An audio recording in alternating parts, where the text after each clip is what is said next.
Bruno Fernandes reveals Man United dressing room's reaction to fears Erik ten Hag is facing sack as disgraceful Antony blasted for disgraceful action. Bruno Fernandes insists the uncertainty around Erik ten Hag's future is not affecting Manchester United's players. Under fire, ten Hag looks increasingly likely to lose his job this summer even if United end up winning the FA Cup, and the uncertainty has become a major talking point. But United captain Fernandes insists they cannot look for excuses, and he says they can still turn their season around by winning the FA Cup and get into Europe. Then we have an FA Cup final to play, so no one has to be worried because it's not our job to be worried with these things that come from the outside or from the inside or whatever. We have the owners who take care of that, we have the directors, and then we players. It's about performing on the pitch and giving our best. United face Sheffield United on Wednesday for a rearranged game, and even after setting up another all-Manchester FA Cup final with City, the mood is still downbeat among many fans who are fed up with ten Hag. Ten Hag could though win a second trophy in his second season after lifting the Carabao Cup last year,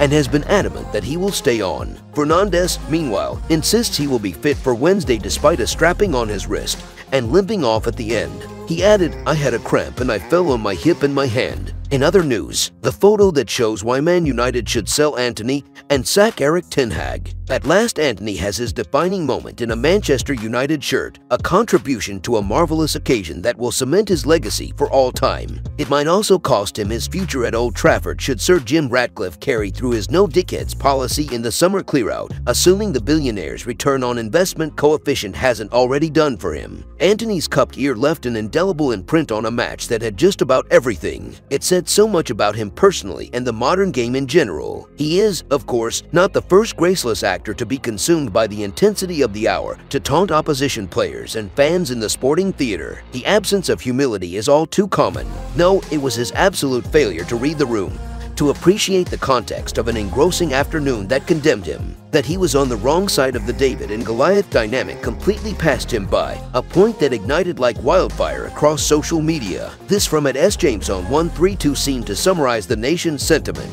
English football since 1992 captured in one image, an overpriced show pony from a club that believes it has a divine right to be in finals and win stuff, taunting honest toilers who made him and his team look terrible. The list of coruscating observations could have filled a book. Across the canon of sporting sins, glorying in the despair of an opponent ranks as high as any. Antony's action could hardly have been more repellent had he done similar for the dad's team against the under 7 seconds on school sports day. His behavior was the more perverse for the fact he was not celebrating his own penalty. He was not even involved in the shootout. Indeed, when he entered the scene as a 66th-minute replacement for Alejandro Garnacho, United were 3 goals to the good and cruising to the final. Antony has come to symbolize Erik ten Hag's reign at Old Trafford. Initially rated by the United staff at £25 million, ten Hag persuaded the hierarchy he was worth the inflated £85 million fee it cost to bring him to Old Trafford. Antony was to be the foundation stone upon which ten Hag would rebuild United, a player capable of finally breaking the hegemony of City. As things have turned out, United would have overpaid had they shelled £25 million for his services. Antony has proved ill-equipped for the demands of the Premier League, an irritant to fans and offensive to many after 3 women brought alleged physical abuse to the attention of police in Manchester and Brazil. Though no charges were made and 1 woman withdrew her claims, his failings elsewhere already made Antony a hard sell. The cupped ear episode simply underlines the error the club made listening to a coach who continues to advocate for the player. If ten Hag was demonstrably wrong about a player he insists has the qualities to succeed in the Premier League, then why should any argument he advances be persuasive? If you enjoyed the video, make sure to smash the like button and make sure to subscribe to Man United Hub to get all the latest updates.